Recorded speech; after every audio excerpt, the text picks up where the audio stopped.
Thanks for coming up. Any change. Thanks for coming up. What will you change about the auditor's office? What will be a priority for you? Any change, any priority. That's it? You're just going to keep looking at the camera? Here we go for the 2025 Frontier Days Parade.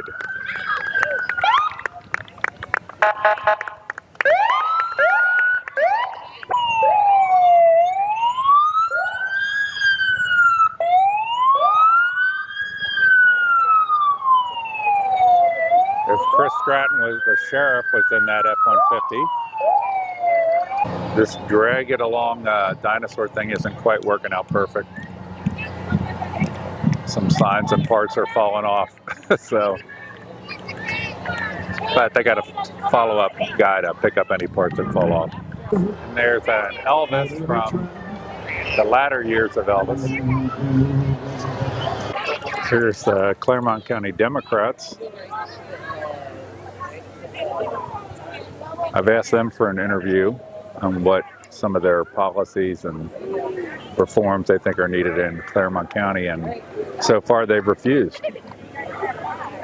They don't run people for most offices, and I learned from Tom Brinkman that a lot of times in counties that are all one party, that there's an unholy alliance, especially in the lawyer class, where the weaker party, in this case the Democrats in Clermont County, don't even run people, and in return they don't get blackballed from appointments and from government contracts and other things specifically that benefit the lawyer class. I'd ask them about that, because they don't even run anybody for judge. So I don't believe that any of our, for example, common pleas judges have ever had a general election opponent. I'm not sure about municipal, but I wouldn't be surprised if that's the same, or at least in any relevant time frame. The Democrats don't even run candidates for offices that don't have party on the ballot, so like municipal court judges or municipal clerk.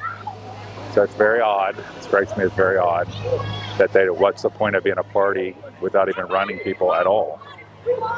Even if just for the principle of a competitive general election. But I wouldn't be surprised if what Tom Brinkman told me is true, that there's an unholy alliance. I've asked Ray Lemke about it, the former chair of the Democrats, but he won't answer. There is Claire and Jeff Corcoran coming this way. A lot of debate as to whether Claire will run again. Hey, Claire! For commissioner.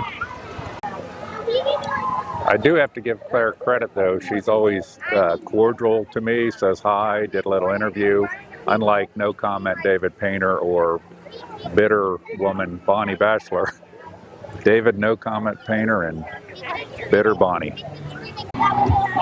One thing here, I don't know if you can hear it, but the funeral homes, all of them blare rock and music. So I don't know which one to pick from, what plays my style of rock music.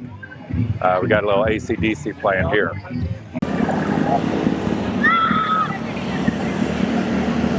I actually saw an article that the Shriners were having to upsize the vehicles they use, because a lot of the Shriners, like all Americans, have gotten maybe a buck overweight. So that they need to bring in larger vehicles to accommodate larger Shriners. But these guys are all, none of them look particularly notably overweight. They're like me, just a little bit overweight. Here's some of the traditional dink little vehicles. And the crazy sliding motorcycles. Need to get some of these for the backyard. There's Nathan Little. Again, I don't actually see Nathan. But there's Nathan's parade presence. Now, it might just be me, but I would think the Clermont Chorale should actually be singing, not just blasting music like one of the funeral homes. Here comes David Painter's float.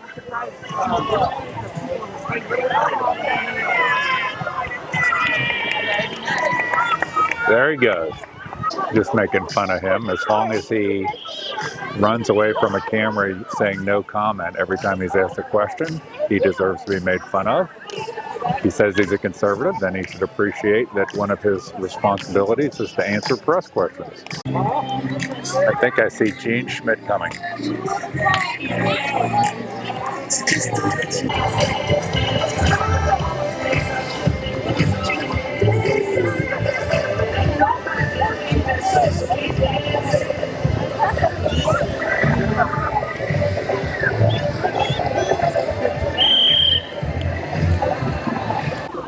Here comes Linda Fraley's handpicked successor, Greg Gentile.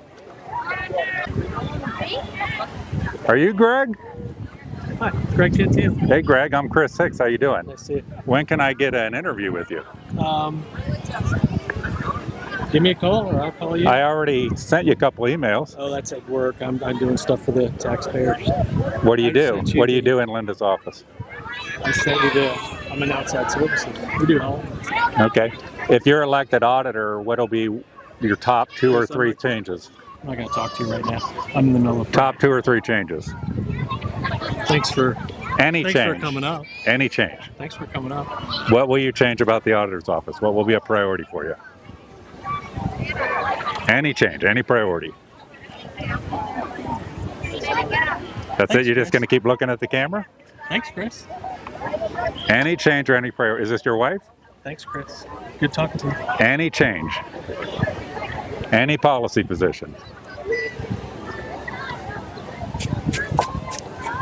Is this the way you're going to treat the press? I don't have any comment. No comment on any changes, policy positions, or anything? Chris, I'm not going to interview with you. Ever? Probably. Probably never? Maybe. Okay. So since you're not going to, how about telling me one policy position? One change you'd make as auditor? No thanks, Chris. All right, folks. That's the handpicked successor. So you notice with Greg Gentile, he first said to call his office. I've already made contact with him multiple times to his non-work email, I believe. Then he's not going to ever do an interview. This is the way the political class is in Clermont County. You're not supposed to know what they think. They pick their own successors.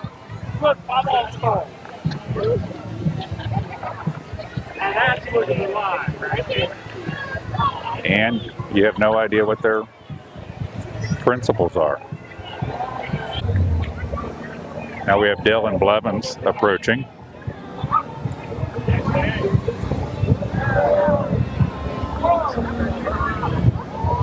Let's see how he handles it differently if I go up to him.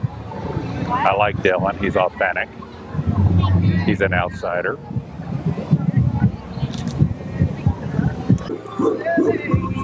Hey Dylan, it's nice to catch you at the Frontier Days Parade. Yeah, just help the voters to know what are 2 or 3 of the policy things you're going to focus on if you're elected. Taxes, primarily your state income tax. I know you're a big proponent of property tax cuts. We're going to take a strong look at that. Okay. And we're going to cut regulations to make owning and operating a small business here in Ohio easy. You looking forward to serving in the House with Vivek as your governor or Amy Acton as your governor? Vivek. Vivek. Well, I've heard otherwise. All right. But yes, I look forward to it. All right. Thanks, Dylan. Thanks, Chris. This is Louisa McQueen's Raised Right pack. Pretty cool truck, actually. I wasn't knowing what to expect. I was born here. Dylan is right, and I'm wrong. It is Vivek. Hey, Louisa. All right, why are you out here at the parade with your Raised Right pack? Pretty impressive truck. Yes, it is, isn't it? I think we're the loudest truck out here today. The loudest yeller by far. What's your goals in the Raised Right pack? Well, we are trying to recruit candidates for our pack as well as for Clermont County. We have some changes that need to happen in Clermont County because of the corruption that we have right now. Okay. And we are trying to, get a new county So, in. but we're all Republican elected officials right now. So how could it be that you need to get new people? Why? Because they're so corrupt. Because they're all buddy system. Okay, so you're looking for liberals or conservatives? We're looking for conservatives. Conservatives, okay. Thank you for taking a moment to talk to me. There's Chris Ham, guy from the Where Are They Now file. And this is the end of the parade. So the raised right pack, the most impressive caller on any float was the raised right pack, and it was close to the last float. The gutta float was the last float.